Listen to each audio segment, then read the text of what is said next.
जी मेरे साथ है शाहिद रफी जी। इंडिया पाकिस्तान से पहले लाहौर की बात है, लाहौर में जी नहीं, रफी साहब मतलब मेरे पिता, उनका जन्म हुआ था अमृतसर में। अमृतसर में? अच्छा, एक गांव में जिसका नाम है कोटला सुल्तान से। हाँ जी हाँ जी हाँ जी हाँ जी। तब करीब 8-9 साल की उम्र थी जब पूरी फैमिली उनकी शिफ्टेड टू लाहौर। अच्छा, they shifted to Lahore, they did not migrate. मैं एक फकीर उनके मोहल्ले से जाता था तो अब्बा का पीठ थपथपाया और उन्होंने कहा कि जा बेटा तू एक दिन बहुत बड़ा आदमी बनेगा, और दुआ लगी अब्बा को। पहला ब्रेक कैसे मिला था, वो कहानी क्या थी, कैसे हुआ था?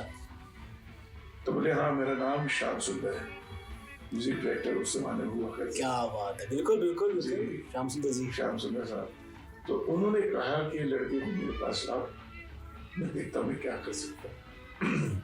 फिर ये सब बातें जब अपने घर में खुली तो हमारे दादा वो एज आई टोल्ड यू वो स्टोर किया कि ऐसे नहीं होगा, ये नहीं, ये सब हमारा काम नहीं है, ये सब मरासियों का काम नहीं है। This is what I mean, the thought was. जब वो सिंगिंग नहीं कर रहे होते थे तब क्या करना पसंद था उनको? पतंग उड़ाते थे, पतंग का बहुत शौक था उनको। पेचे लगाना? हाँ, उनको बहुत बहुत ही पसंद है। इस इंडस्ट्री में आना चाहे तो या तो मेरे बराबर है या तो मेरे से बढ़कर है, मेरे कम नहीं है। मैं नहीं चाहता हूँ कि मेरी औलाद मेरे से कम है। उन्होंने बेंचमार्क इतना ऊपर सेट करा मैं। बाप तो बाप होता है। We knew how he was at home. लेकिन बाहर भी इतनी इज्जत के, मतलब कोई इंसान, एक इंसान उनका कभी नेगेटिविटी नहीं बताया। बिल्कुल बिल्कुल, कोई नेगेटिविटी है ही नहीं अब्बा में। इमेजिन कर रहा हूँ कि अंताक्षरी चल रही है और मतलब चलो से गाने नचे ऐसे मारा, एकदम से रफी साहब ने गाना गाया चांद मेरा। अरे वाह, क्या माहौल होता होगा सर। वाह, एक किस्सा मैंने कहीं सुना था, धुली धुंधली याद है मुझे, कि किसी रिकॉर्डिंग स्टूडियो में थे रफी साहब और वो गाना मुझे याद नहीं आ रहा है, कुछ गाने में उन्होंने कुछ ऐसा सुर खींचा था कि उनके शायद ब्लीडिंग शुरू हो गई थी गले में। हाँ, ये सब that was alive till 1980। yes। तो उस बीच दौरान क्यों नहीं बोला गया था कि रफी साहब की गले से खून निकला? फिल्म के अंदर नौशाद साहब ने अब्बा से एक अजान रिकॉर्ड किया था। ओके, तो वो रिकॉर्ड लोग समझने लगे कि वो मक्के शरीफ के अजान। तो आज ये जो भी अफवाहें थी वो भी आपने क्लियर करी। अब्बा का जो रेंज था, जी जी जी, वो माशाल्लाह बहुत ऊंचा था। Effortless singing, effortless. वो सुरों के साथ ऐसा खेलते हैं जैसे कि मतलब खेलते थे, इनफैक्ट जैसे बच्चे अपने खिलौनों के साथ खेलते हैं। वो तो लगता सिंपल है because he made it so comfortable, so easy कि आपको लगा कि बहुत इजी है। जब आप गाओ के आपको लगा कि यार मेरी तो आवाज ही खत्म हो गई, अभी तो कहाँ तक खींचना है ये। सही। अब्बा को रियाज करना रहता था तो क्या करते थे, एक घड़ा होता है ना, मटका घड़ा, वो लेकर वो जाते थे चौपाटी। रफी साहब को पूरी दुनिया सुनती है, लेकिन रफी साहब किनको सुनते थे? ये अच्छा सवाल पूछा आपने। रफी साहब कोई ऐसा कोई गाना जो कि अनरिलीज्ड हो? क्या रफी साहब का कोई ऐसा गाना है जो उनको लगता हो कि यार उस गाने को शायद उतना मुकाम नहीं मिला है जितना मिलना चाहिए था? कोई ऐसा कोई गाना? देखिए एक बात बताऊं, इट इज वेरी डिफिकल्ट। 1980 में रफी साहब का इंतकाल हुआ। आखिरी मुलाकात क्या थी आपके साथ? क्या आखिरी उन्होंने शब्द कहे थे आपको, कुछ याद हो? क्या वो इरादा। Alright, welcome to the RJ Manav show. और आज का पॉडकास्ट बहुत ही खास है। आज के पॉडकास्ट के जो मेहमान है मेरे साथ वो बहुत खास है, और आज की जो बातें होने वाली है वो बहुत खास है। कोशिश रहेगी कि आपको कुछ ऐसी सुनहरी यादों में लेकर जाए जिससे आपका दिल गुदगुदाएगा, इमोशनल भी होगा और सुर में गाएगा भी। बिल्कुल जी, आज मेरे साथ आई एम ब्लेस्ड कि मुझे मौका मिला है इनसे मिलने का, सर से मिलने का। शाहिद जी मेरे साथ है, शाहिद रफी जी, दी लेजेंडरी सिंगर मोहम्मद रफी साहब के बेटे। दिल में ना बहुत सारी इच्छाएं होती है। एक इच्छा ये भी हमेशा शायद कभी पूरी नहीं हो पाएगी कि हम रफी साहब से मिल पाते, पर उनकी छाया से मिल पा रहे, उनकी परछाई से मिल पा रहे हैं, ये भी बहुत बड़ी बात है हमें। तो बस मोहब्बत है आदमी की। शाहिद जी कैसे हैं आप, पहले बताइए। बहुत अच्छा हूँ, बहुत बहुत शुक्रिया।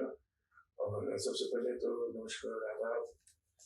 बहुत अच्छा लग रहा है मुझे यहाँ पे जो पॉडकास्ट कर रहे हैं। अभी कुछ बातें करेंगे हमारे से और मैं उसका जवाब दूंगा।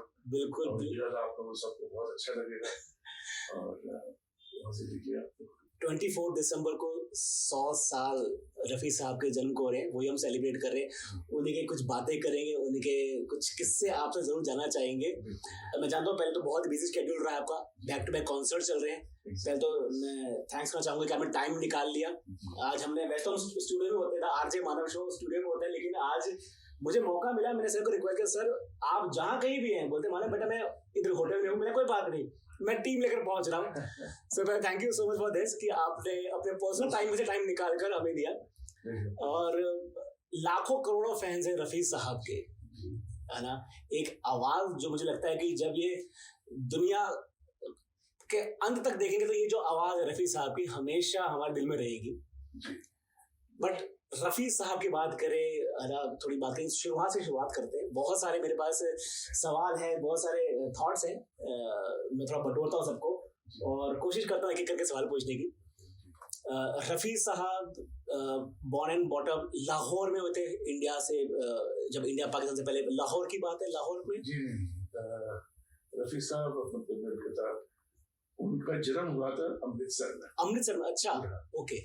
एक गांव है जिसका नाम है कोटला सुल्तान सिंह। हाँ जी, हाँ जी, हाँ जी, हाँ जी। करीब आधा घंटा अपना गोल्डन टेम्पल से, बिल्कुल, कोटला सुल्तान सिंह जहाँ पे अब्बा हमारे रफ़ी साहब पैदा हुए। अच्छा जी, लोग कहते हैं कि वो अपने पाकिस्तान, लेकिन ये गलत बात है। हाँ, he was not from Pakistan, he was from India। अच्छा। और अपना रफ़ी साहब करीब 8-9 साल की उम्र थी जब पूरी फैमिली उनकी शिफ्टेड टू लाहौर। अच्छा, they shifted to Lahore, they did not migrate। हाँ जी, ये समझ लीजिए आप। जी जी जी, माइग्रेशन और शिफ्टिंग में फर्क बहुत है। बिल्कुल सर। तो they shifted to लाहौर जी। और that time I mean बच्चे थे अपना 8-9 साल की उम्र, तो वहां से उनको इंस्पिरेशन हुआ। अपने एक फकीर उनके मोहल्ले से जाता था, तो dad used to follow him, वो फकीर को बहुत फॉलो करते थे every day, nearly every day. और अपना दूर जाके वो बैठ जाते थे फकीर, और अब्बा उसके साथ साथ अपना दूर बैठते थे और सुनते थे उसको। तो काफी टाइम ऐसे गुजरा। फिर उसके बाद अब्बा ने जब सुनते थे तो फकीर ने बोला कि ये लड़का मेरा बहुत पीछा करता है। तो उन्होंने बुलाया, बोले थे मतलब पंजाबी थे, बिल्कुल बिल्कुल बिल्कुल। तो वो आए, अब्बा आए, बोले हाँ जी। तो बोले मैंने ये नोटिस किया कि तू हमेशा मेरा पीछा करता है, मेरा पीछा करके तू दूर जाके बैठ जाता है, क्या करता है तू? तो अब्बा ने बोले कि मैं आपकी आवाज सुनता हूँ, आपके गाने सुनता हूँ। वो फकीर जो है एक तारा इंस्ट्रूमेंट हुआ करता था उस जमाने में, जी जी, वो लेकर चलता था। वो एक तारा अपना इंस्ट्रूमेंट बजा बजा के उस पर ही वो गाना गाता था। तो अब्बा ने कहा कि मैं अपना आपकी आवाज और आपका गाना सुनता हूँ और बहुत अच्छा लगता है मुझे, तो मैं भी कोशिश करता हूँ कि अपने आप की तरह जैसे। तो फकीर ने कहा अच्छा तो गाता है? लेकिन मैं गाता नहीं हूँ, लेकिन मुझे आपकी आवाज पसंद है तो मैं आपको फॉलो बहुत करता हूँ, मतलब आप कोशिश करता हूँ कि आपके जैसे मैं गाऊँ। बोले अच्छा तूने याद किया मेरा गाना? बोले जी। फिर सुना, तो अब्बा ने सुनाया उसको। जब सुनाए तो फकीर को बहुत अच्छा लगा, बोले बात तेरी आवाज भी अच्छी है। तो अब्बा का पीठ थपथपाया और उन्होंने कहा कि जा बेटा तू एक दिन बहुत बड़ा आदमी बनेगा। वो दुआ लगी अब्बा को। And my dad was inspired by the फकीर, मांगने वाले फकीर होते ना, जी जी, ही वाज इंस्पायर्ड, मतलब उनको वहां से प्रेरणा मिली कि मुझे गाना गाना है। तो आफ्टर दैट बस उनका शौक बढ़ता गया।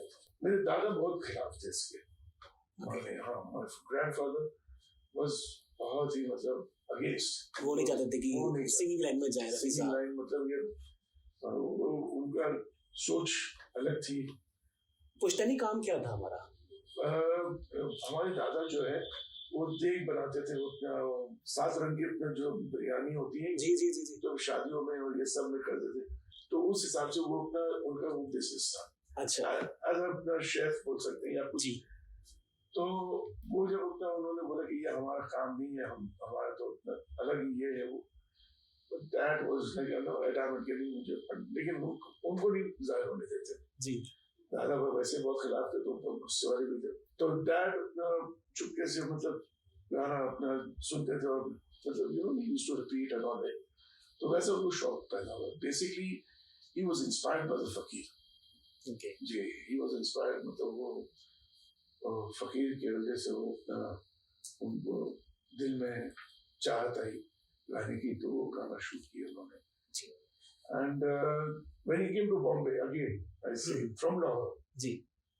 he shifted to Bombay. He did not migrate because he came down in 1943 end of 1943. हमारे उतना आजादी मिली थी 1947. जी जी जी. So still I would say he did not migrate. He shifted to Bombay in 1940 end of 1943. बहुत जगह में देखा है internet पे लिखा है कि वो लाहौर से आए थे. लाहौर से आए थे. हाँ. लेकिन shifted. हाँ. उन्होंने लगता है कि माइग्रेट किए. हाँ. माइग्रेट नहीं हुआ. हाँ. चलो आज मेरे ख्याल से ये चीज क्लियर हुई है. जी जी जी. कि he was always here. हाँ. He was always in India.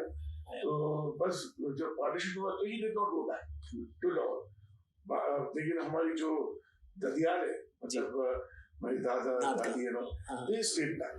अच्छा. They stayed back in Lahore, but dad did not. Dad stayed in Bombay. Okay, okay. So that way, I mean, he interaction obviously दादा से होता था. उस वक्त तो शायद टेलीग्राम होते थे या कुछ भी ऐसा, और फोन्स भी इतने नहीं उस वक्त. It was not कि मतलब टेक्नोलॉजी इतनी थी. जी जी जी. हर इंसान की लाइफ में एक स्ट्रगल होती है. और हम तो रफी साहब को सुनते सुनते ही बड़े हुए हैं. लेकिन रफी साहब के करियर की बात करें, सिंगिंग करियर की बात करें, पहला ब्रेक कैसे मिला था, वो कहानी क्या थी, कैसे हुआ था?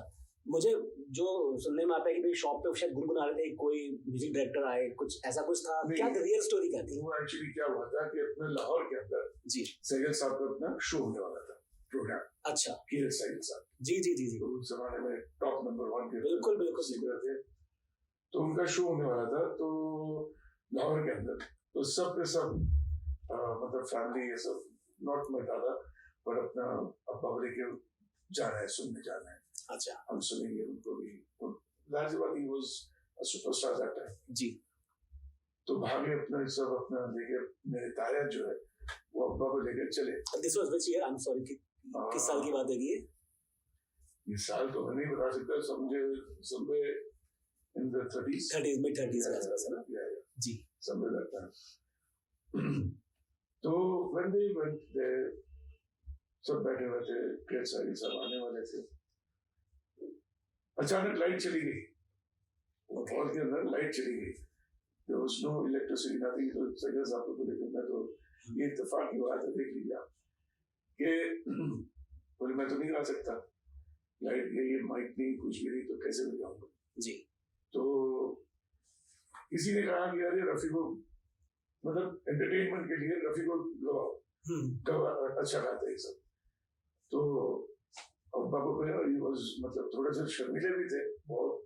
अच्छा. तो वो गए फिर भी, और उन्होंने गाए विदाउट माइक. लोगों को इतना पसंद आया. इत्तेफाक की बात यह कि मेरे ताए के बाजू में एक इंसान बैठे हुए थे. उन्होंने बोले ये लड़का बहुत अच्छा गाता है. बोले बहुत अच्छा गाता है, इसकी आवाज बहुत अच्छी है. तो बोले ये कौन है? तो मेरे ताए ने बोले मेरा छोटा भाई है. अच्छा. हाँ, मेरा छोटा भाई है और उसको शौक है गाने का. तो बोले हाँ, मेरा नाम श्याम सुंदर है, म्यूजिक डायरेक्टर उस जमाने में हुआ करते. क्या बात है. बिल्कुल बिल्कुल श्याम सुंदर जी. श्याम सुंदर साहब. तो उन्होंने कहा कि लड़के को मेरे पास लाओ, मैं देखता हूँ मैं क्या कर सकता हूँ. तो एक्साइटेड हो गए. अब्बा को मालूम पड़ा, मतलब जब रफी साहब को मालूम पड़ा कि ऐसी सी बात है, तो बहुत एक्साइटेड हो गए. फिर ये सब बातें जब अपने घर में खुली तो हमारे दादा was, as I told you, वो टोटली अगेंस्ट, नहीं होगा ये नहीं, ये सब हमारा काम नहीं, ये सब मरासियों का काम नहीं है. This is what I mean, the thought was. तो डैड ने कहा कि मतलब मुझे तो करना है. चुपचाप वो अपना दादी से बोलते थे. दादी बोली कि चुप रहे. दादी के भी बहुत सपोर्ट मिली अब्बा. अच्छा. जी. तो उस हिसाब से बोले कि चुप रहे, ठंडे होने दे उनको. Typical mother. Typical mother. तो उसके बाद अपना उन्होंने गाने की मतलब ट्रेनिंग भी ली. जी जी. थोड़ी बहुत ट्रेनिंग ली उन्होंने. अच्छी खासी और बहुत अच्छे अच्छे उस्तादों से ली। और शौक बहुत था उनको ये था कि मुझे गाना ही गाना है और कुछ नहीं। तो जब अपना ये बात निकली कि मतलब अपना श्याम सुंदर साहब ने, तो सबसे पहला ब्रेक जो मिला अब्बा को काफी टाइम के बाद, जाहिर सी बात है, तो उनकी पहली फिल्म थी गुल बलोच, पंजाबी फिल्म थी जिसमें श्याम सुंदर साहब की म्यूजिक थी, सबसे पहली फिल्म। वैसे वो अपना अब्बा रेडियो पर भी गाते थे, बाद मतलब के प्रोग्राम से थे काफी अपना ऑल इंडिया रेडियो जैसा होता था जी जी जी जी जी उसमें भी गाए हैं और महफिलों में भी गाते थे। और जो ब्रेक की बात करता हूँ मैं, फिल्म की ब्रेक में, Gul Baloch was his first film, a Punjabi film, and music director was Shyam Sundar Saab. और पहली हिंदी फिल्म जो, अच्छा वो रिकॉर्डिंग भी अपने लाहौर में हुई थी, पंजाबी फिल्म, और पहली हिंदी फिल्म जो थी वो थी गांव की गोरी। गांव की गोरी जी, गांव की गोरी। अगेन अपना म्यूजिक डायरेक्टर वाज श्याम सुंदर साहब, उसमें भी श्याम सुंदर साहब ने म्यूजिक दिए थे। तो बेसिकली अगर देखा जाए कि ब्रेक किसने दिया, तो मैं समझता हूँ कि श्याम सुंदर साहब ने अब्बा को पहला ब्रेक दिया है। But dad was recognised as के मतलब कोई रफी, कोई सिंगर आया है इंडस्ट्री में, वाज फ्रॉम द फिल्म जुगनू जी, जहाँ बदला वफा का बेवफाई के सिवा क्या है। That was, actor was Yusuf साहब, दिलीप कुमार जी जी एंड गुलजार जी, और they were I mean the stars of the film. In fact, I mean, Dad acted in that film also as a college boy. अच्छा जी. He acted also as a college boy. Dad acted in that film. In fact, Dad acted in 2 films. One was Laila Majnu, अच्छा and the other one was Jugno. Laila Majnu में he acted as a फकीर। फकीर होते ना मानने वाले, तो मोहल्ले से जाना ये सब है। तो एक फकीर को उन्होंने ड्रेस बदल के ला के जाते थे। तो लैला मजनू में he acted as a फकीर, and in Jugnu he acted as a college boy। मतलब फ्रेंड्स होते हैं उनमें एक बीच में। Dad never used to like acting।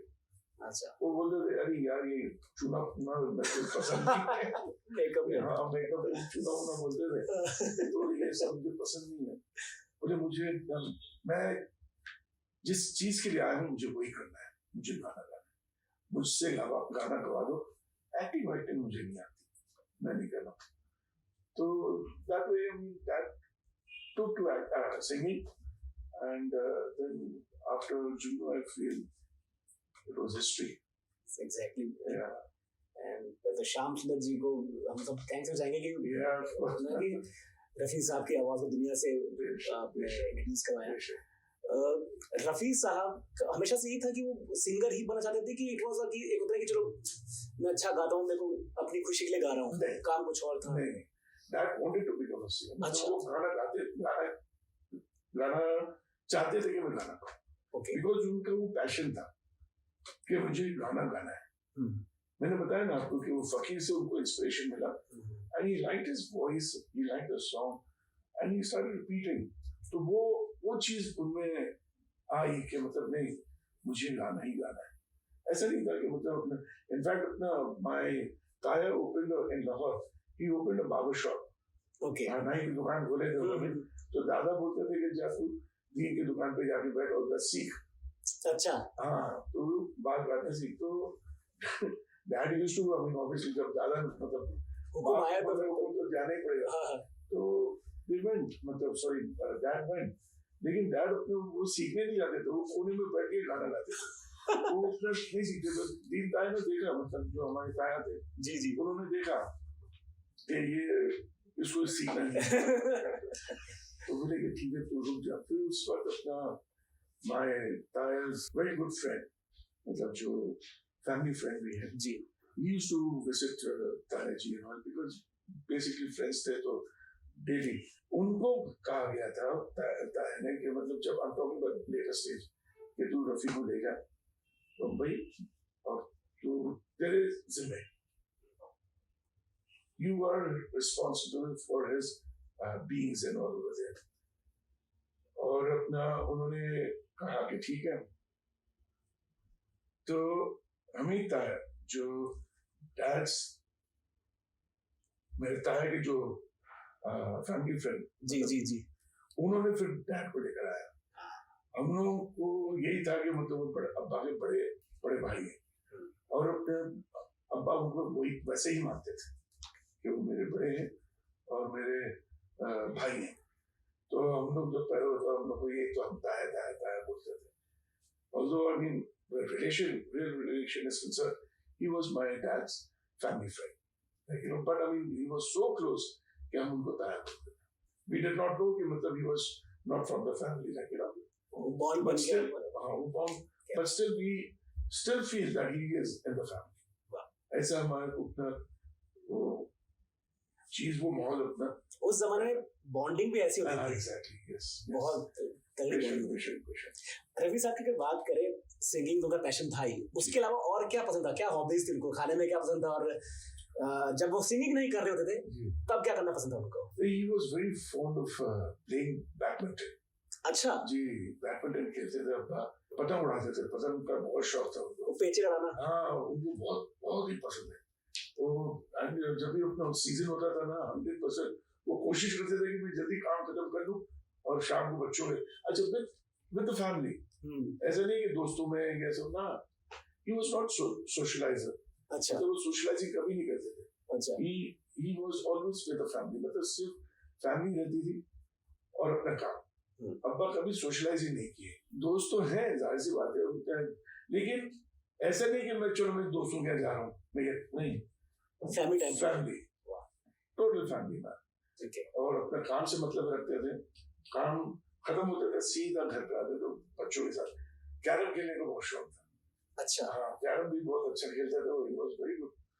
तो बच्चों के साथ वो भी अपने खेलते थे, कभी बैडमिंटन खेलते, कभी फ्लाइंग कैट का हम लोग वो चरखी पकड़ते थे। हाँ जी चरखी होती थी ना, जी जी बिल्कुल बिल्कुल पकड़ते थे हम लोग पकड़ते, थोड़ा सा हम लोग का टाइम क्या कर रहा है पकड़ ठीक से, तो फिर वो पकड़ते थे और वो उड़ाते थे अपना पेज लड़ा। लोग देखते थे अपन टेरिस पे, अरे रफी साहब अपना पतंग उड़ा रहे हैं, बोले चलो उनके साथ पेज लगाते हैं सब। अब्बा जब किसी की पतंग काट दिया मैंने बच्चों की तरह पतंग, he was always like a kid। और मेरे ख्याल से जैसे अमृतसर से पले बड़े हुए हैं, तो अमृतसर में तो बहुत रिवाज था उस समय, अभी भी बहुत पेच लगाने का। क्योंकि मैं भी अमृतसर से हूँ, तो मेरे दादाजी पापा बताते होते कि यार हर शाम को ना हम ना कोठे पे पहुंच जाते थे, छत पे पहुंच के ना पेच लगाते थे कि चल आज पी वाली कटी वो कटी, फिर वो पकड़ना भाग कर जो कटी हुई थी। ये शौक था बचपन से, उनको ये शौक था। बैडमिंटन तो हाँ बाद में मुंबई आने के बाद बैडमिंटन शुरू हो गया, वो शौक था, लेकिन पतंग उड़ाने का बहुत शौक था उनको। And he used to fly very good kite, पतंग बहुत अच्छा उड़ाते थे। तो आपने बात करी कि पूरा टाइम वो ज्यादातर टाइम फैमिली के साथ देते थे। जी एज अ फादर कितने स्ट्रिक्ट थे? लीनियंट थे, स्ट्रिक्ट थे, कैसे थे एज अ फादर?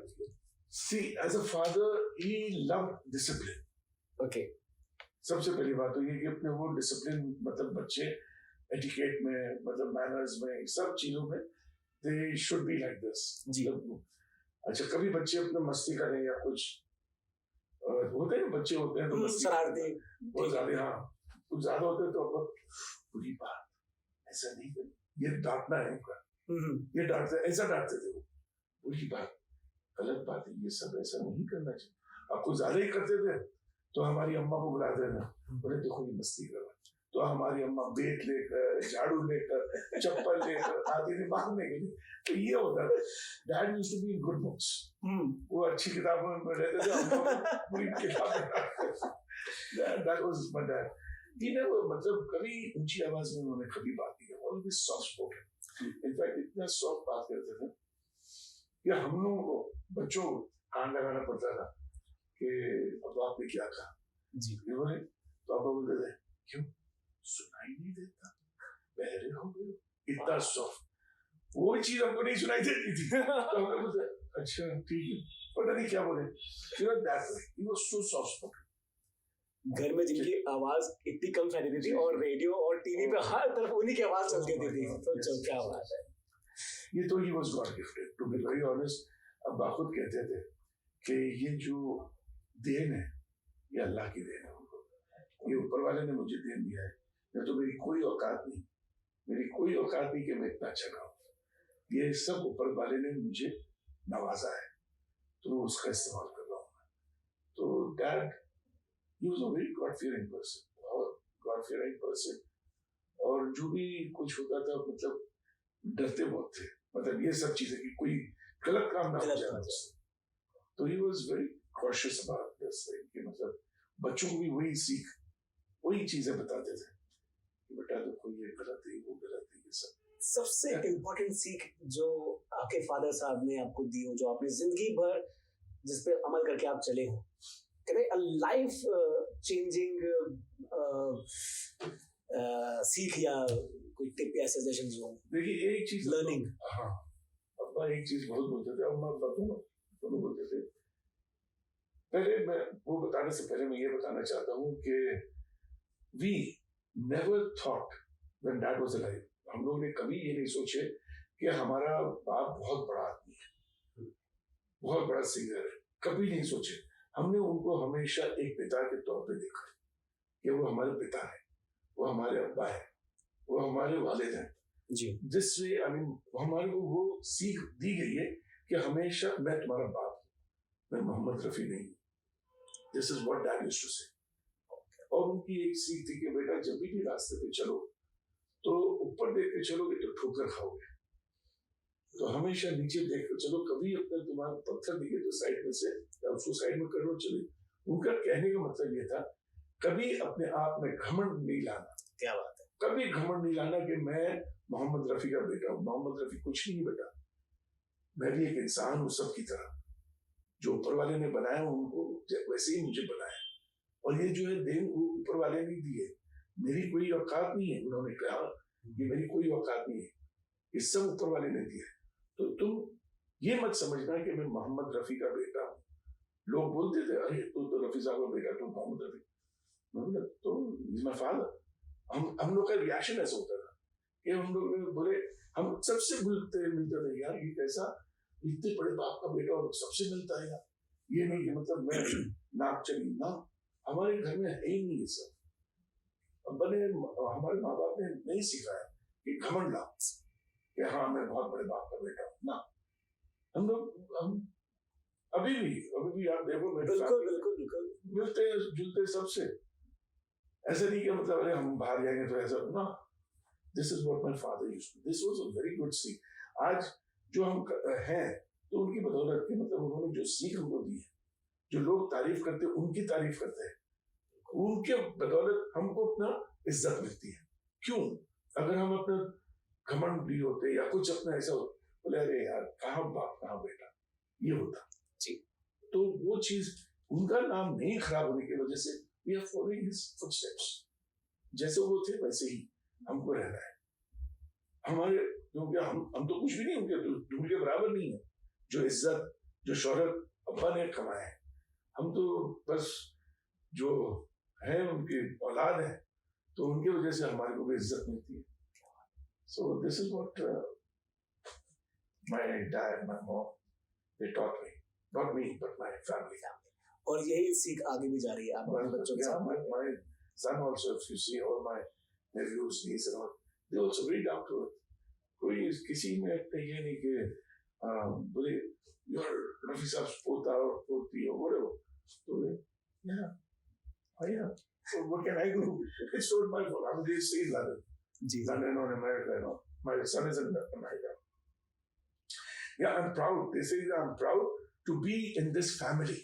वो लोग ये कहते हैं, लेकिन ये नहीं बोलते कि yes, I'm proud to be Rafi साहब's granddaughter or grandson. Nothing ऐसा तो नहीं बोलते। Proud that I was born in this family. ये उन लोगों की सोच है। एक तो मैं क्वेश्चन आपसे जरूर पूछना चाहूंगा, क्योंकि जैसे ऑब्वियसली सभी आपको पहचानते कि रफी साहब के बेटे हैं। As a growing up kid, और जब आप फिर जब और बड़े हुए, क्या कहीं ना कहीं एक एड ऑन रिस्पॉन्सिबिलिटी थी कि भाई मेरे फादर साहब का जो नाम है वो मुझसे जुड़ा हुआ है, एक स्टेक है मुझ पर कि मुझे कुछ ऐसा बिहेव करना है, ऐसा करना है, क्योंकि वो एक लेगेसी आगे लेके जा रहे हैं। सो आपके लिए एज ए पर्सनली वो कितना मुश्किल था कि क्या था कि वो कि यार गलती से भी कोई गलती ना हो, कितना संभल के चलना पड़ रहा है कि हर बच्चा वो कर मुझे वो नहीं करना, क्योंकि I have to carry this legacy. ये मैं पहले जैसे बताया था कि मतलब हम लोगों ने जब भी अब्बा को देखे एज अ फादर, हम लोग बाकी गुमान भी नहीं था, हम लोगों को कोई ये भी नहीं था कि हमारे अब्बा बाहर बहुत बड़े इंसान है, बहुत बड़े सिंगर है, बहुत बड़ा, मतलब उनकी इज्जत ऐसी कुछ नहीं। क्यों? क्योंकि डैड डिड नॉट, हम लोगों को ऐसी छूट नहीं थी कि हम लोग इंडस्ट्री में आए। We were away from the industry, that is the reason. Yes, we were away from the industry. जब भी अपना अब्बा देखते थे कि कोई बच्चा अपने कोशिश कर रहे अपने आने की, तो लंदन भेज देते थे जाओ लंदन में पढ़ो, उधर ही बिजनेस करो, उधर ही रहो। हमारे हाफ का फैमिली से लाते।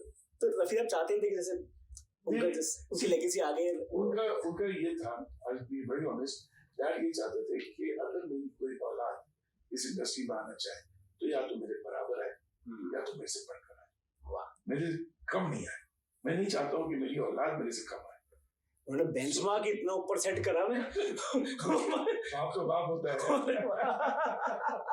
तो that was very, so that is the reason. But we realized, मतलब हम लोगों को एहसास हुआ, हम लोगों को महसूस हुआ कि हमारा बाप इतना बड़ा था after he expired।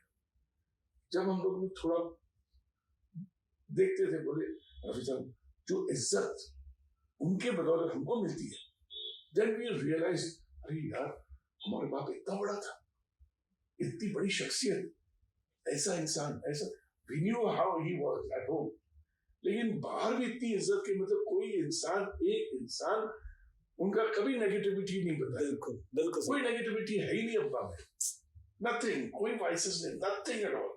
He was just like a saint. Exactly. कितने लोग होते हैं तो वो तो हमारे भगवान है। बिल्कुल। Believe me, I am telling you, I will show you, I take you to places कि वहां पे अपने पूजा करते हैं अब्बा की यार, and it is very shocking कि मतलब यार वी डिड नॉट नो कि मतलब कि हमारे बाप इतने बड़े थे। आप यकीन करिए, मतलब ओ माय गॉड, उसके बाद भी रियलाइज, उसके बाद हमें महसूस हुआ, उसके बाद हमें पता चला कि रफी साहब, my father was such a great man, such a great human being also at the same time. Singer तो थे but as a person, excellent person. I mean, मैं तो बोलता हूँ, दुआ करता हूँ ऊपर वाले से कि मतलब जैसे लोग बोलते हैं दूसरा जन्म, तो मैं ये चाहता हूँ कि मतलब मेरा दूसरा जन्म हो तो यही माँ बाप मिले मुझे। Honestly, he was so loving, so, I mean, बच्चों के लिए तो अपना he used to do anything। हम लोग के मुंह से कुछ निकलता था, हाँ जायज चीज है, जायज चीज है, जो निकलता था मिल जाता था। लेकिन ऐसा नहीं कि मतलब कुछ भी इतना बलता बोलेंगे भैया मेरे को चांद देकर आ लो, तो सिर्फ बोलने वाली बात है। तो ऐसा कोई जो जायज है वो डेफिनेटली, दैट वाज ग्रेट। आज की तारीख में जो बोलते हैं लोग, बोलते हैं काफी बोलते हैं, वो तो सूफी इंसान थे, बिल्कुल, वो तो एक फरिश्ता इंसान थे। वो तो अभी इन द इंडस्ट्री पीपल, बड़े बड़े अपने प्रोड्यूसर्स, डायरेक्टर्स, जैसे कि रफी साहब की जो आवाज है वो खुदा की आवाज है। This is what I mean people से इन द इंडस्ट्री। पर उनकी आवाज तो, बट आवाज के साथ साथ as a singer he was a fantastic human being. बहुत ही down to earth, very loving, very soft spoken, दयालु टाइप, दयावान जिसे कह रहे हैं।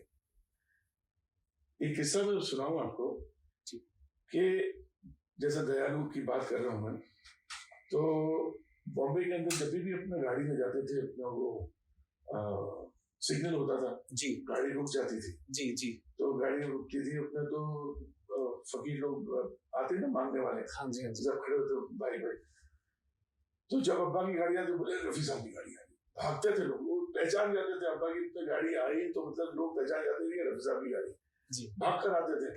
अच्छा, उस जमाने में एसी तो होता नहीं था, फिएट होती थी उस टाइम पे जी। हालांकि अपने अब्बा के पास इंपोर्ट गाड़ियां भी थी, लेकिन अपना वो ज्यादातर अपने used to prefer going in Fiats. तो आते थे अपने, तो अब जेब में हाथ डाल के ऐसे ही दे जब बिना देखे कितने निकले क्या है मालूम ही नहीं। कोई साहब बैठे हुए थे एक बार, तो उन्होंने कहा कि रफी साहब आपने देखे भी नहीं, कुछ भी नहीं कि हम लोग अभी देखते हैं कि 10 रुपया दो, 15 रुपए दो, 20 रुपया बना देख लिया था देख लेते हैं कितना दे रहे हैं। आपने कुछ देख ही नहीं थे। तो उन्होंने कहा कि जब ऊपर वाला देखता नहीं है कितना दे रहा है तो हमारी क्या बात है। बोले हमारी क्या औकात कि हम गिन के दे, हमारे पास है तो दे दिए। क्या बात। This was my time. अच्छा, ऊपर वाले ने गिन कर नहीं दिया, नहीं तो फिर हम गिन कर, हमारे में क्या औकात कि हम गिन के दे। This is what of that was beautiful. एक और किस्सा अपना, अभी मैं नाम नहीं लेना चाहता, लेकिन अपना रिकॉर्डिंग में गए थे अपना जी। तो हमेशा जाते थे, हमेशा। तो जब जाते थे तो उधर का लिफ्ट वाला जो लिफ्ट मैन होते हैं ना जी, लिफ्ट मैन, तो वो अपना जो अपा रिकॉर्डिंग पे जाते थे, तो जो लिफ्ट में जाते थे ना ऊपर रिकॉर्डिंग, तो अपा गए तो रोज अपना वो लिफ्ट मैन बोले साहब कैसे है ये सब, बोले तुम कैसे हो, तुम ठीक हो ये सब। तो यहाँ एक दिन गए तो आदमी कुछ पूछा नहीं, कुछ नहीं, अब्बा से वो सिर्फ अपना गेट खोला, अब्बा अंदर आए और अपना गेट बंद करके चुपचाप बैठा ऊपर यार। तो अब्बा को कुछ महसूस हुआ, तो बोले क्या बात है, आज तुमने मुझे विश नहीं किया, आज तुमने सलाम नहीं किया मुझे, क्या है, क्या बात है? माफी चाहता हूँ साहब, अस्सलाम वालेकुम। वालेकुम सलाम, क्या बात है? तो बोले नहीं कुछ नहीं, वो जरा थोड़ा सा नहीं बताओ, नहीं बताना चाह रहा था लेकिन खुद भी उन्होंने पूछा जी। तो बोले कि बस मेरे सर पे मेरी बेटी की शादी आ गई है। अच्छा। तो उसी को लेकर जरा थोड़ा सा परेशान हो, तो ऊपर वाला है साथ, कोई टेंशन नहीं। ऐसे ही बोल के वो निकल गया मतलब रिकॉर्डिंग पे। रिकॉर्डिंग हो गई उनकी, फिर वो सीधा अपना लिफ्ट में आए और लिफ्ट से उतरते हमारे मामू जो है वो हमारे अब्बा के सेक्रेटरी होते थे। अच्छा। तो वो हमेशा अपने पैसे वैसे सब अपने पास ही रखते, तो उनको लिफाफा मिलता था। जब गाना खत्म हुआ तो लिफाफा मिलता था, सही लिफाफा, पूरी लिफाफा, कुछ नहीं गिने, वो लिफाफा लिफ्ट मैन को दे दिया, अपनी बेटी की शादी कर, कुछ नहीं गिने। लिफाफा में कितना है कितना नहीं, ये नहीं कि निकाल के थोड़ा देना है, पूरा लिफाफा उसके हाथ में। ये हमारे बाप, दिस वाज रफी साहब। आज तो देखेंगे ना, अच्छा 10,000 मिला ना, 2,000 5,000 दे दे, लेकिन उस वक्त तो हमने 10,000 लिया तो 10,000 उसके हाथ। मुझे लगता है सर की, रफी साहब की ये जो क्वालिटीज थी, जो पॉजिटिव जो ऑरा था उनका, शायद एक ये भी बहुत बड़ा रीजन है कि उनकी आवाज में वो पॉजिटिविटी थी। बेशक बिल्कुल, अब ऊपर वाले की देन थी, वो खुद बोलते थे इट्स गॉड गिफ्टेड। मुझे लगता है जो आर्टिस्ट दिल से अच्छा है उसकी जो आर्ट है वो भी अच्छी ही निकलती है। बेशक बिल्कुल सही। मैं ना सोचता था, मैंने इनफैक्ट क्वेश्चन लिखा था कि मैं आपसे सवाल पूछूंगा कि सर इतने साल हो गए हैं, रफी साहब की आवाज आज भी इतनी रेलेवेंट है, आज भी इतनी मतलब मेस्मराइजिंग है कि हर इंसान कनेक्ट करता है कि सर शायद सामने बैठ के कुछ गुनगुना रहे हैं। बिल्कुल। तो मुझे आपकी बातों से ना समझ में आया कि वो रीजन क्या है, उनकी अच्छाई, जो शायद अंदर जो अच्छाई थी, बेशक वही आवाज करती थी। बेशक उनको दुआएं भी बहुत मिलती थी ना, मतलब हर एक, अब आप कोई भी बच्चा भी अगर हो, उसकी जिद या कुछ भी चीज पूरी होती, वो भी बोलता था कि अपना अल्लाह को सुखी रखे, कोई भी, तो उनको वो दुआएं लेते थे। उन्होंने एक चीज और भी कहा था हम लोगों को, जैसे सीख बोले कि बेटा कुछ भी काम करो, कैसे भी दिल लगा के काम करो, मन लगा के काम करो। और एक बात और मैं बताऊं, अब कभी अपने आप को कभी पैसों के पीछे मत भागना, अपने आप को ऐसा बनाओ कि पैसा तुम्हारे पीछे भागे। क्या बात है। पैसों के पीछे मत भागना, अपने आप को बनाओ ऐसा कि पैसा तुम्हारे पीछे भागे। ये सीख होती थी अब्बा, ये अपना हम लोग को समझ में, उस वक्त तो खैर समझ में नहीं आता था, बाद में सब अरे यार अब्बा ऐसा भी बोलते थे, ये देखो ये सही है, ऐसा होता था। फिर बातें याद आती है उनकी। रफी साहब के साथ सबसे पहले कहीं बाहर कहाँ घूमने गए थे? अरे बाप रे, हम लोग तो बहुत जगह गए, लेकिन हमारे तो बचपना ऐसा था कि हमारे बॉम्बे के थोड़ा सा अपना 2 घंटा 3 घंटे लोनावला एक हिल स्टेशन है, जी जी जी। वहां पे अब्बा का अपना बंगला था, अब्बा ने बंगला लिए थे। अच्छा। तो हर weekend dad used to say कि मतलब चलो आज लोनावला चलते हैं, लोनावला मतलब बंगले पे। तो हम लोग चले जाते थे। अगर हम लोग को उधर ही अपना स्टे मतलब जारी वाली खुद का बंगला है, तो मस्ती मजाक जो भी होता है। तो हम लोग बहुत खुश होते थे, चलो हम लोग आज लोनावला जा रहे हैं, सब बच्चे भाई बहन हम लोग सब। तो अब्बा का कभी कभी काम अगर रहता था तो बोलते थे तुम लोग जाओ, मैं आऊंगा पीछे। तो देखते थे ज्यादातर वीकेंड के ऊपर, क्योंकि स्कूलिंग होती थी। जी जी। और वो he was very strict in that, कि स्कूल कभी मिस नहीं करना, पढ़ाई करो, तालीम पूरी करो। यही नहीं कि तुम अपना सर दर्द हो रहा है, ये सब नहीं। उनका ये था, उनका मतलब कोई मामा आज सर दर्द हो रहा है, तो अब्बा वही पंजाब का खून है, ऐसा नहीं करते, गरीब बात, जाओ। अरे ऐसा मतलब हंसी मजाक में बोलते थे, बोले कि नहीं जाओ। तो ये मतलब ही वाज के मतलब ये ना कि स्कूल मिस करना नहीं, जाओ स्कूल जाओ। तो वहां हम लोग अपना वीकेंड्स पे अपने जाते थे।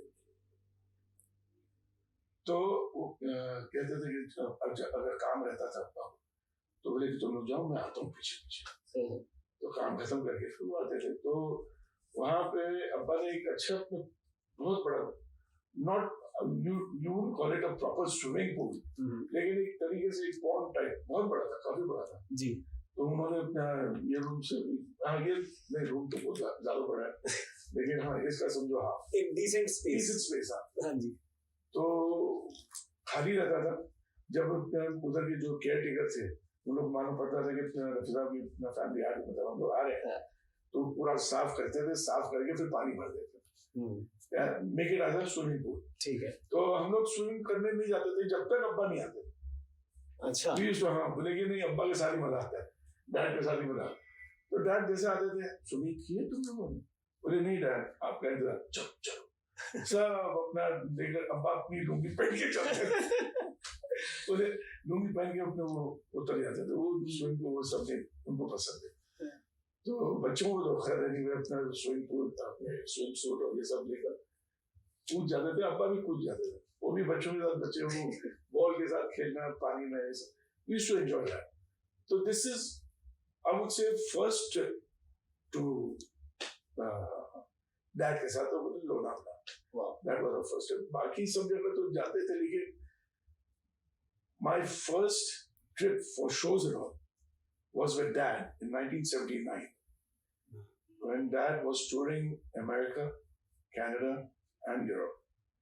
2 महीने का ट्रिप था, जिसमें से he had about 60 to 70 shows in US and about 6 to 7 shows in Canada and 5 to 6 shows in Europe. उसमें पूरा tour I was with Dad. Full tour.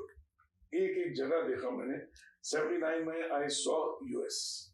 मैं बता रहा हूँ कि यूएस देखने के लिए in 79 लंदन में तो था, I was staying in London that time. तो यूरोप तो I was there, but Europe में दूसरी जगह जो थी जहाँ नहीं गए थे, वहाँ नहीं गया था, तो अपने साथ वो भी ट्रैवल किया। तो कभी ऐसा होता है कि कॉन्सर्ट चल रहा हो और रफी साहब ने आपको भी आगे कर दिया कि चल बेटा तुम भी दोस्त हो? नहीं, ये कभी नहीं होता। He was never, as I told you, he never encouraged us. He wanted us to be like him, otherwise more than us, more than me. That was impossible. As I told you before, बाप होता है। लेकिन हर बाप का सपना होता है कि उसका जो बेटा है या बेटी है वो उसके नाम को और आगे ले जाए, उससे ज्यादा काबिल बन जाए, जिस भी हुनर में हो, है ना? मैं तो रफी साहब तो फिर बेंचमार्क बहुत ही अलग सेट किया है सर, बहुत ही अलग। क्या सोचे, क्या बोले?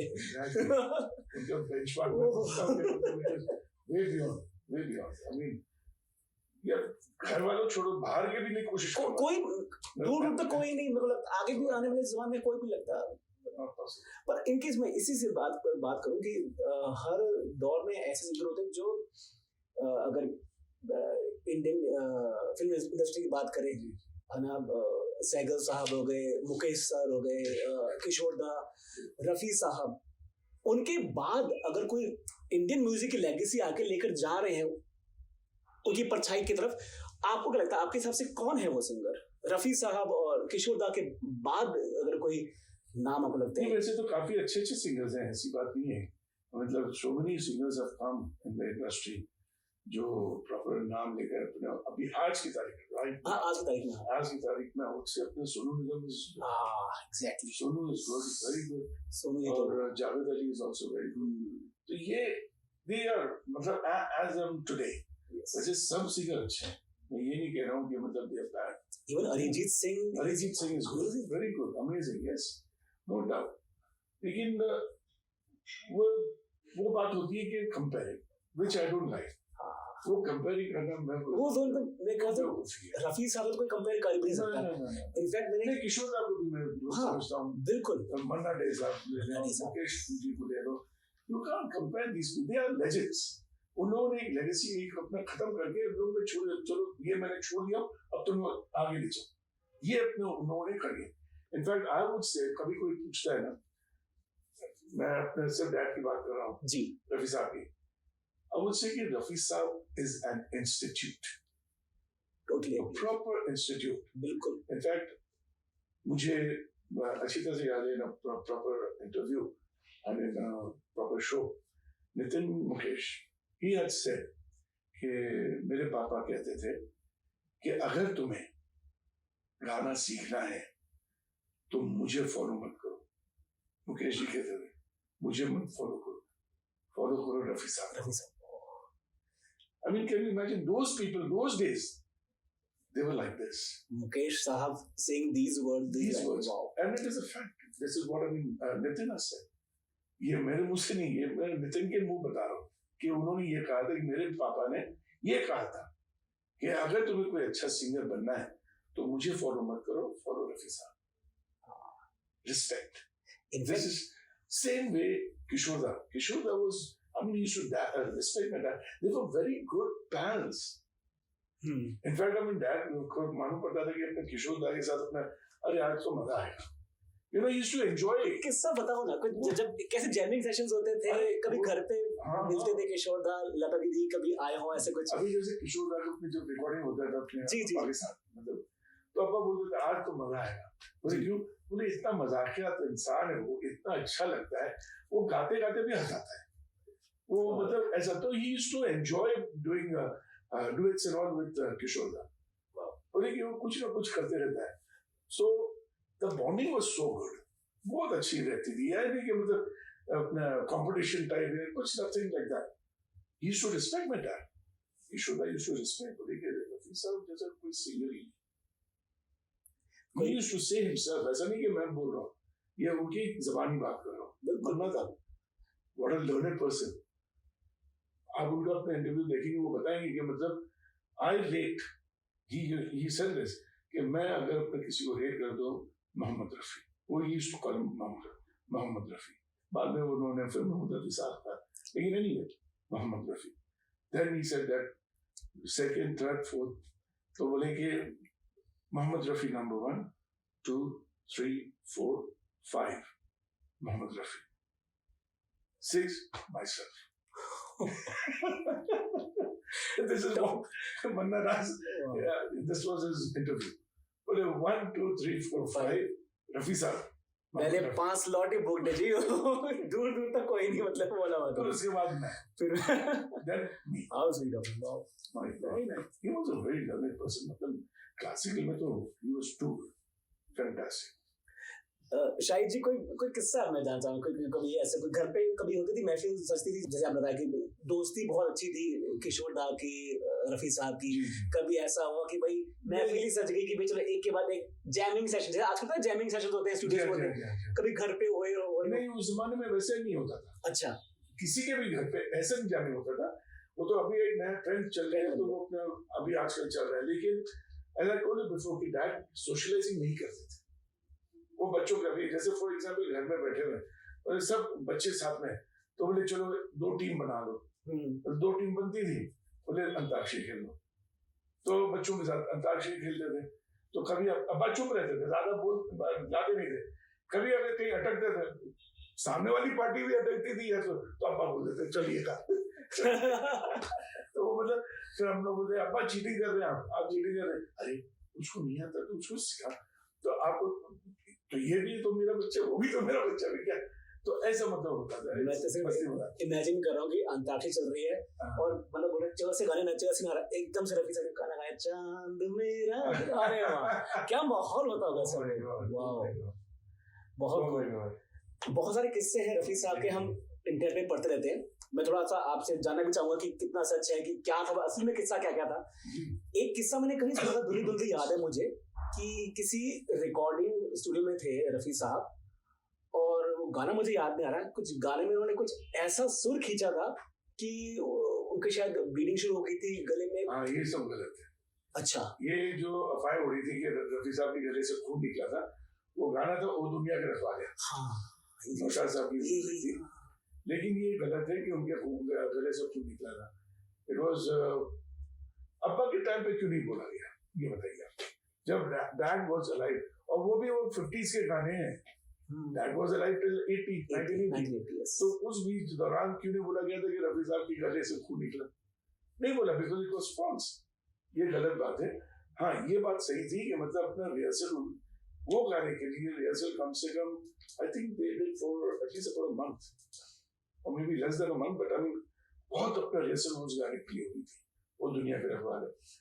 तो that time that got tired and all, तो खून नहीं निकला था, आवाज बैठ गई थी, आवाज बैठ गई। हाँ, तो इसके लिए फिर उतने थोड़ा टाइम निकालने के बाद, वो भी रिहर्सल्स में, ये भी नहीं कि मतलब अपना रिकॉर्डिंग में तो he band as a fantastic singer, लेकिन ये गलत है कि मतलब उनकी अफवाह कहीं ना कहीं आपने जरूर सुनी होगी। अभी अफवाह अपने बीच में अपना किसी ने कहा था कि मतलब रफी साहब ने मक्का शरीफ में मक्का मदीना हमारे बिल्कुल अपना पिलग्रिमेज के लिए जाते हैं जी, तो वहां पे अजान दी है। अच्छा, हाँ अब्बा ने अजान दी, तो बट दैट वाज रॉन्ग, और डैड ने मक्का मदीने में अजान, nobody is allowed in their, it's a big thing. I mean अपना मक्का शरीफ सऊदी अरेबिया में अब जाके अजान देने, नहीं, that was wrong. It was actually, आप देखिए उसका क्या हुआ है कि एक फिल्म बन रही थी loving God, okay, loving God 3 something like that, के आसिफ साहब बना रहे थे। अच्छा जी, ठीक है, नौशाद साहब की म्यूजिक थी जी, और क्या से he expired in between, so then it was taken over by KC Pokhariya, अच्छा प्रोड्यूसर जी। तो वो फिल्म के अंदर नौशाद साहब ने अब्बास से एक अजान रिकॉर्ड किए थे, ओके, तो वो रिकॉर्ड लोग समझने लगे कि वो मक्के शरीफ के अजान वो सुपर एक्सीलेंट, जिस तरीके से अब्बा ने ऑब्वियसली आई मीन जिस तरीके से उन्होंने अजान दी उसके अंदर फिल्म के अंदर, तो people thought that I mean dad has given azan in Makkah Sharif, but इतनी बिलीवेबल लगती है ये बातें, भले कहीं से भी होगी, बट सॉरी इतनी बिलीवेबल लगती है बातें कि हाँ भाई रफी साहब ने जरूर किया होगा यार, बिकॉज वो इंसान ऐसे थे, बिल्कुल इतनी साथी में, तो इसके लिए बोले हम, हालांकि अब्बा ने 2 बार हज कर चुके, अच्छा, हाँ ट्वाइस इन 70 and 71 उन्होंने हज किया हुआ है, तो इसके लिए उन्होंने, लोगों ने सोचा कि मतलब वहां पे गए तो इन्होंने अजान दी होगी। चलो आज ये जो भी अफवाहें थी वो भी आपने क्लियर करी। अब्बा का जो रेंज था, जी जी जी, वो माशाल्लाह बहुत ऊंचा था, बहुत ही ऊंचा, और अभी जैसे आपने कहा कि उनके खून, उससे भी ऊंची आवाज में अब्बा ने गाना गाया, उससे भी ऊंची थे, तो उसको क्यों नहीं निकला, ये सब गलत अफवाहें। और अब्बा जब ऊंची आवाज जाते थे, आप नोट करिए कि उनका जो टोन है वो वही लगता था जो उनका मध्यम जो खरज में लगता है, मतलब टोन वही रहता है। तो this was again God gift, effortless singing, effortless, वो सुरों के साथ ऐसा खेलते हैं जैसे कि मतलब खेलते थे, इनफैक्ट जैसे बच्चे अपने खिलौनों के साथ खेलते हैं, वो सुरों के साथ खेलते थे। He was that sort of person. In fact ना ये खूबी सर की इतनी प्यारी खूबी है कि गाना हम सुनते रहते, बहुत इजी गाना है, तो बहुत प्यारा है, सब इजी गाना, चलो हम भी बनाते हैं। मेरे बहुत सारे दोस्त हैं जो सिंगर्स हैं, हम उनसे से बात करते हैं, सबसे मुश्किल गाना बोलते हैं रफी साहब के गाने ना भाई हम नहीं गा पाते, कितनी बार लाइव सिंगिंग हो रही होती बैंड्स की, तो कुछ गाने होते हैं रफी साहब के कि वो गा दो, यार तो सिंपल गाना है, बोले तू गा के देख एक बार। वो तो लगता सिंपल है because he made it so comfortable, so easy कि आपको लगा कि बहुत इजी है। जब आप गाओ के आपको लगा कि यार मेरी तो आवाज ही खत्म हो गई, अभी तो कहाँ तक खींचना है ये। सो ये चीज तो ये एक चीज मैं खुद नोटिस किया हूँ कि अप्पा के जो भी गाने हैं ना उनके थोड़ा सुर ऊंचे सुर से गाते थे। वो वेरी पंजाबी ब्लड वाली बात है। पंजाबी तो निकलती है गाने में। अरे वो घड़ी करते हैं, कभी कुछ ऐसा कुछ होता है ना, पंजाब तो पुत्र है। सर रफी साहब का तो रियाज के बारे में बताइए। आई एम श्योर बहुत सारे जो सिंगर्स हैं वो जानना चाहेंगे कि सर रियाज कैसे करते थे, कैसे अपने गले को प्रिपेयर करते थे, या कोई गाना है उसके लिए क्या तैयारी करते थे। देखिए मैं आपको एक चीज बताऊं, जब डैड आए थे जी लाहौर से, जब आए थे बॉम्बे, तो एक छोटे से चौल में रहते थे, छोटा सा 12x12 का, उसी के अंदर खाना पकाना, उसी के अंदर नहाना धोना, उसी में सोना, सब कुछ एक ही जगह। तो अब मोहल्ला था, मतलब पूरा अपना लोग रहते थे उधर जी। अब्बा को रियाज करना रहता था तो क्या करते थे, वो ये करते थे कि एक आध दिन उन्होंने देखा कि मतलब मेरे वजह से लोग डिस्टर्ब हो रहे जी, क्योंकि अब रियाज का मतलब आवाज निकालना है सब जी। मेरे वजह से लोग डिस्टर्ब हो रहे हैं। तो उन्होंने एक घड़ा होता है ना, मटका घड़ा, वो लेकर वो जाते थे चौपाटी, वो भिंडी बाजार में रहते थे, चौपाटी काफी दूर है, वो पैदल जाते थे, सुबह 4 साढ़े 4 बजे जाते थे, वो जाते थे वहां पे और वहां पर रियाज करते थे बीच पे। चौपाटी इज अ बीच, मतलब हाँ सी साइड पे, वहां जाते थे, वो रेत के ऊपर जाते और फिर उधर अपना आवाज लगाते थे, वहां पे रियाज करते जब तक वो वहां पे थे। तो उनकी लगन और उनकी मेहनत ये रंग लाई है। मैं सोच रहा हूँ ऐसा भी कौन इंसान सोचता हो कि यार मेरी गायकी से, मेरी रिहर्सल से कोई परेशान ना हो जाए, किसी को दिक्कत ना हो। वो ये सोच के कि नहीं मैं अगर इधर गाऊंगा तो अड़ोस पड़ोस वाले लोग डिस्टर्ब हो जाएंगे, सुबह 4:30-5 बजे करना है, तो जाहिर सी बात है लोगों की नींद खराब होती है। क्या नहीं सोचे, तो ये सोचते थे कि नहीं मेरे वजह से इन लोगों को तकलीफ ना हो, तो वो चुपके से अपने घड़ा लेके जाते थे, वो घड़े के अंदर आवाज लगाते थे, वो भी अपना चौपाटी पे जाके, मतलब बीच पे जाके, यहाँ पे कोई नहीं, सब दूर दूर तक अपना कोई नहीं, उधर लगाते थे। तो ये इनिशियल स्टेज की बात कर रहा हूँ, जब वो रियाज करते थे। बाद में जब घर पे आए, मतलब घर साउंड प्रूफिंग फिर तो उन्होंने थोड़ा, नहीं साउंड प्रूफिंग तो बहुत बाद में शुरू हुआ है, मतलब घर के अंदर। अच्छा। घर के अंदर फिर अपना अलग ही रहता था, बंगला रहता था, तो इट वाज थोड़ी, और फ्लैट होता था तो फ्लैट भी अपना ऐसा नहीं कि एक ही फ्लैट ले लेते थे, तो उसमें किसी को डिस्टर्ब नहीं। दिस वाज मजा। शायद सर रफी साहब को पूरी दुनिया सुनती है, लेकिन रफी साहब किनको सुनते थे? ये अच्छा सवाल पूछा आपने। देखिए डैड अपने खुद की गाने नहीं सुनते थे कभी भी, कभी अलग बैठते थे ना, वो जैसे वरांडा में बैठे हो, मतलब बंगला रहता था तो बाहर वरांडा होता था, जी जी जी, मतलब स्पेस रहता था, हाँ जी हाँ जी, तो गार्डन में बैठ के गुनगुनाते थे। वो क्या गुनगुनाते थे आज तक यकीन करना हम लोग नहीं मालूम, लेकिन गुनगुनाते थे खुली आवाज में ऐसे। तो क्या गा रहे हो मानो, हमिंग टाइप जैसा ना, बस अपने, या तो हो सकता है रियाज कर रहे हो, गले को अपना ठीक है, ये होता है, बताते नहीं थे।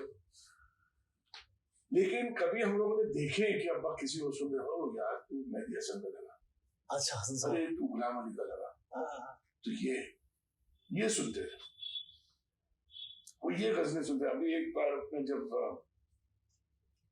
अब्बा को मालूम पड़ा कि गुलाम अली आए हुए बम्बई जी, ये 70s की बात है, जब गुलाम अली साहब अच्छे अपना गाने लग गए थे, ही केम टू बॉम्बे। तो अब्बा को जब मालूम पड़ा तो फिर उन्होंने कहा कि उन्होंने सुबह फोन पे लिख दिया 5-6 बजे, ये again you can listen to this story from Ghulam Ali साहब। तो अब्बा ने फोन लगाया जहाँ पे भी खड़े हुए थे, बोले कि गुलाम अली कह रहे हैं, हाँ मैं गया हूँ आपको। सुबह 5 या 6 बजे थे, सुबह 6 बजे थे। बोले कि मैं रफी। कौन Rafi? obviously he did not know कि मतलब मैं रफी, कौन रफी? मैं मोहम्मद रफी बोल रहा हूँ। उससे वो बोले मेरी नींद ही खुल गई, मेरी नींद खुल गई, मैं उठ के बैठ गया। बोले जी फरमाइए, बोलिए। मतलब वो उनके फैन हो, ये उनके फैन। क्या बात है। ऐसा हो रहा है। तो बोले कि मैं चाहता हूँ कि आप मेरे घर आए और मेरे साथ खाना खाएं या तो चाय पी, जैसा आपको क्या करते तो प्लीज वहां मैं जरूर आऊंगा। बोले कि मैं अपना गाड़ी भेजता हूँ आपके लिए। तो बोले नहीं नहीं कोई जरूरत नहीं, मेरे पास है गाड़ी, ताज में रह रहे थे उस वक्त, तो मैं अपना आ जाऊंगा। तो बोले कि ठीक है कोई तकलीफ नहीं, तो मैं तो फिर उन्होंने उनके अपना सेक्रेटरी मतलब मेरे मामू को भेजे लेने के लिए। तो वो फिर आए, वहां पे उन लोगों ने मतलब आधा दिन साथ में गुजारे। तो ये सो मतलब कि मतलब बड़ा सिंगर गुलाम अली। तो उन्होंने फिर डैड ने उनको एक अंगूठी गिफ्ट किए थे, तो वो बता रहे थे। एक बार जब मैं मिला था तो बताया कि रफी साहब ने मुझे एक अंगूठी दी, वो आज भी रखी हुई। शुक्र है। 1967 में रफी साहब को पद्मश्री से नवाजा गया था। 1967 क्या माहौल था घर पे जब ये पता चला कि फादर साहब को? I was too young that time. Ji. I was hardly about 6 years old, something like that, 67 में। Yeah. तो वैसे भी अपने इतना तो मानो कि मतलब हमारी सबसे बड़ी बहन जो है वो थी यहाँ पे। अच्छा। She was in India। और जब मालूम पड़ा कि पद्मश्री मिल रहा है तो he was so excited कि अरे बाप रे, मुझे मतलब ये राष्ट्रपति से मुझे अपना अवार्ड मिल रहा है, पद्मश्री का अवार्ड मिला, बहुत खुश हुए। He was excited just like a kid, एक बच्चों की तरफ में वो बोले थे तो फिर बोले कि एक काम करेंगे, तुम भी चलो मतलब अपना अभी हम लोग तो बहुत चले थे, तुम वो होते तो मेरी बहन और मम्मी को दोनों को लेकर बोले कि नहीं तुम लोग भी चलो, देखो कैसा है। तो he was a family man। तो बच्चों मतलब बाजी को और अपना अम्मा को लेकर गए एंड उस वक्त अपना he was very excited just like a kid के मतलब बच्चा कुछ प्रेजेंट लाता है या कुछ मिलता है उसको अवार्ड, मतलब स्कूल से कुछ मिलता है तो how they get excited, वैसा अम्मा was excited कि मुझे अपना पद्मश्री मिला। That time he met everybody, Indira ji, Indira Gandhi, and then Zakir Hussain, president थे ना नहीं I don't know, he got this from Dr. Radhakrishnan जी। अच्छा। उनसे मिला था ये पद्मश्री। तो very excited। quite a celebration उस दिन तो बहुत। Sorry? Quite a celebration, पूरा माहौल है ना। He was very excited, yes। Rafi साहब लिखते भी थे, कभी कुछ लिखते थे एज अ राइटर? कुछ उर्दू में लिखते थे, बट मतलब ऐसा नहीं कि शेरो शायरी उनको शौक नहीं था। बिल्कुल शौक है लेकिन सुनते थे, लिखते नहीं थे। उनको शेर, अगर शेर शायरी का शौक होता तो खुद ही लिरिसिस्ट बन जाते थे, सिंगर और तो नहीं, he was mainly singing, बस उनको गाने का शौक था, वही उन्होंने पूरा किया। रफी साहब कोई ऐसा कोई गाना जो कि अनरिलीज्ड हो, कोई है ऐसे गाने? नहीं, अब तो पहले थे लेकिन अब तो खत्म हो गए, सब के सब अपना रिलीज हो गए, कुछ नहीं ऐसा बचा कि मतलब कोई गाना भी अनरिलीज्ड हो, ऑल अनरिलीज्ड। अगला कोई अपना किसी ने अपना गाना, कोई प्रोड्यूसर बहुत पुराने उन्होंने गाना रखा हुआ था तो आई डोंट नो, लेकिन अभी जितना हम जानते हैं जो अनरिलीज भी थे वो रिलीज हो गए। मेरा अगला जो सवाल है, शायद कोई जवाब शायद ना भी हो। हर आर्टिस्ट जब कोई गाना गाता है, कोई जब लेखक लिखता है, बड़े दिल से गाता है, कोई गाना गाता है, एक ना कुछ गानों का मुकाम वो सोचते कि यार ये मुकाम इसका ऐसा होना चाहिए, बड़े दिल से गाए। क्या रफी साहब का कोई ऐसा गाना है जो उनको लगता हो कि यार उस गाने को शायद उतना मुकाम नहीं मिला जितना मिलना चाहिए था? कोई ऐसा कोई गाना, नॉट हार्डली शायद ही कुछ हो, बट उनके दिल के बड़े करीब हो, बट वो शायद उस गाने को उतना मुकाम नहीं मिल पाया? कभी रफी साहब ने बोला कि यार ये मेरा दिल के बड़ा करीब था गाना यार ये वाला? देखिए एक बात बताऊं, it is very difficult, exactly very difficult to say कि डैड को मतलब डैड का ये फेवरेट हम नहीं बता सकते हैं, बिकॉज हमको आप पूछेंगे तो मैं तो बोलूंगा सब गाने अब्बा के अच्छे। बिल्कुल, मैं तो ये लेकिन एक चीज मैंने डेफिनेटली नोटिस किया कि डैड के दिल के करीब 3 गाने थे।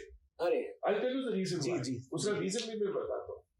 डैड ने अपने मुंह से कभी नहीं कहा, आई एम रिपीटिंग दिस, जी कि उन्होंने अपने दिल से कभी नहीं कहा कि ये मेरे चहीते गाने हैं.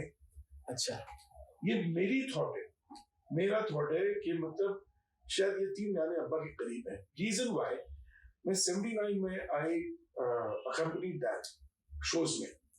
79 में I was with dad for about 16-17 shows in America. Then he had about 6 or 7 shows in Canada and about 5 to 6 shows in Europe. ये पूरा टूर 2 महीने का टूर था. I accompanied him एक शो में. ऐसा नहीं कि मतलब अपना शो मतलब बिगर शो के. I was there always with him. Mom was there, myself and my mama and all. ये चीज मैंने नोटिस की हूँ कि एवरी शो ये 3 गाने अब्बा गाते थे, फरमाइश लोगों से आए या ना आए. कौन से 3 गाने? 3 गाने वो हमेशा गाते थे कि मतलब, तो आई फेल्ट कि हो सकता है ये डैड के तीनों गाने बहुत करीब हैं, दिल के करीब दिल के. This is what I. लेकिन उन्होंने अपने मुंह से नहीं कहा. हाँ जी उन्होंने नहीं कहा कि दिस इज माय फेवरेट. लेकिन ये 3 गाने अब्बा को फरमाइश पब्लिक से आती है या नहीं आती है, ये 3 गाने जरूर गाते थे. एक था वो दुनिया के रखवाले, दूसरा था सुहानी रात ढल चुकी, ओहो न जाने तुम कब आओगे, एंड तीसरा था was मधुबन में राधिका नाचे. These 3 songs were very close to that. I feel that was my thinking. वो मेरी थॉट है. अभी बात करते हैं सब इमोशनल हो रहे हैं. I totally understand. The podcast के आखिरी क्षण पे आते हैं. शायद सबसे मुश्किल सवाल ही है अब ये. जी जी. 1980 में रफी साहब का इंतकाल हुआ. आखिरी मुलाकात क्या थी आपके साथ? क्या आखिरी उन्होंने शब्द कहे थे आपको? कुछ याद हो के आखिरी शब्द? That was actually rehearsing for a Bengali song. Sorry, Bengali bhajan. Sorry. Sorry. एक बंगाली अपना भजन डैड का रिहर्सल हुआ था. सेम डे सुबह 9 बजे का. तो उसी वक्त अपने डैड को थोड़ी सी पेन उठ रहा था, लेकिन dad did not tell them कि मतलब मेरे को पेन दर्द हो रहा है, आपको जॉब में बाद में करूँगा. नो, क्योंकि रफी साहब में ये बात थी कि मेरे घर में कोई भी आए, मेरे दर पे कोई भी आए, कभी खाली हाथ नहीं जाना चाहिए.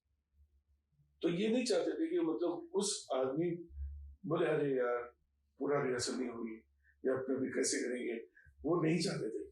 दे were satisfied totally, both of them. They do the music directors, मतलब मे बी बंगाली भजन था जी.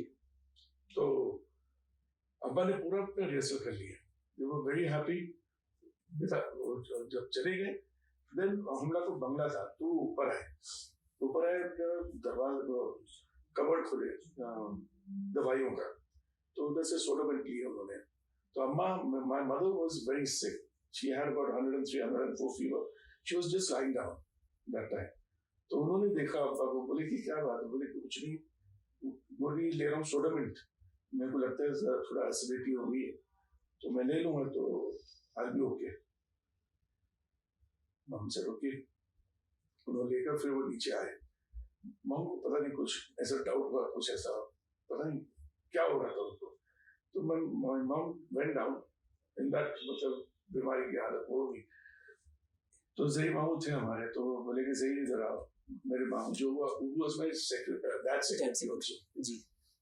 तो वो जब आए, बोले कि देख साहब को कुछ हो रहा है. तो मामू गए नजदीक, बोले साहब क्या हो रहा है? बोले कुछ नहीं, वो भी गोली खाए हो ठीक हो जाऊंगा.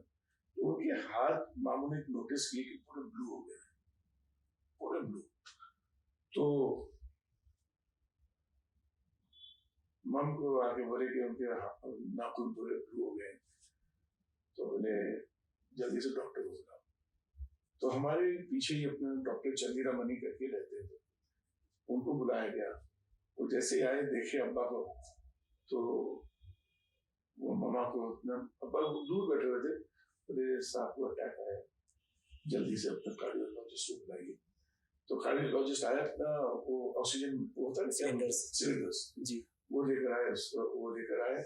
बोले क्योंकि उसने फोन पे बोल दिया था कि ये है जी. तो आए, तो अब्बा ने जब देखे, दूसरा भी डॉक्टर बोले कि क्या बात, क्या हुआ मुझे? बोले नहीं आपके दर्द हो रहा है तो वो ठीक करने के लिए। And he was all fine before this day. Before, yeah, very much. It was कोई ऐसा नहीं कि मतलब ये दर्द हो रहा है। रिकॉर्डिंग 2 दिन पहले रिकॉर्डिंग कर रहा है, तो आसपास कर रहा है।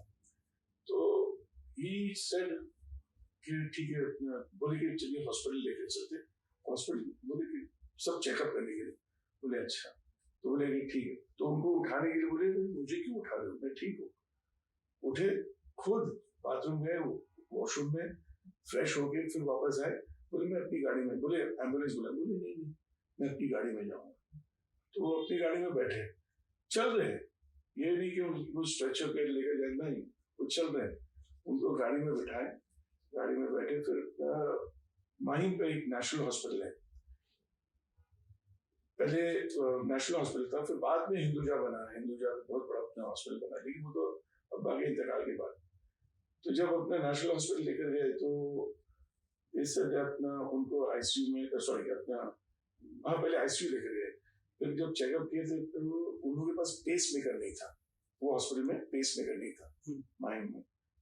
तो फिर अपना वहां से डॉक्टर मोदी जो कि अब्बा के हार्ट स्पेशलिस्ट थे, उनको फोन किया गया एंड उन्होंने कहा कि मैं एम्बुलेंस भेज रहा हूँ और साथ में 3 स्पेशलिस्ट डॉक्टर्स कार्डियोलॉजिस्ट उन लोगों को भेज रहा हूँ। 3 आए, बोले कि रफी साहब को जल्दी से अपना, जब तक मैं यहाँ तैयारी करता हूँ, आप रफी साहब को अपना शिफ्ट कीजिए Bombay hospital. Between national hospital and Bombay hospital मैंने बताया ना, आधा घंटे का सफर। डैड को 3 अटैक अंदर ही आ गया।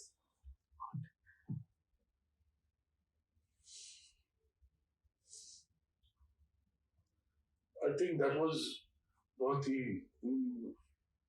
वो ज्यादा हो गया था शायद। तो जब बॉम्बे हॉस्पिटल पहुंचे,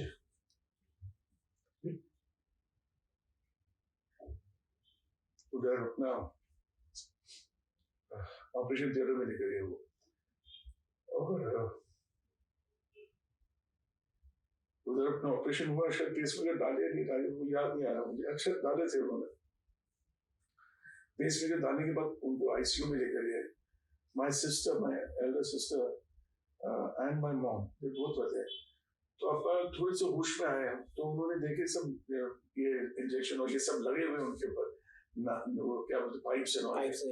तो उन्होंने देखे ऐसे, बोले ये क्या है यार, निकालो। बोले कि ये सब निकालो। तो मम्मा अंदर आई, बोले कि सुनिए क्या कर रहे हैं आप, ये आप अपने जैसे डॉक्टर बोलते हैं वैसा करिए, अपना आप जल्दी ठीक हो जाएंगे तो आपको ठीक आएंगे। तो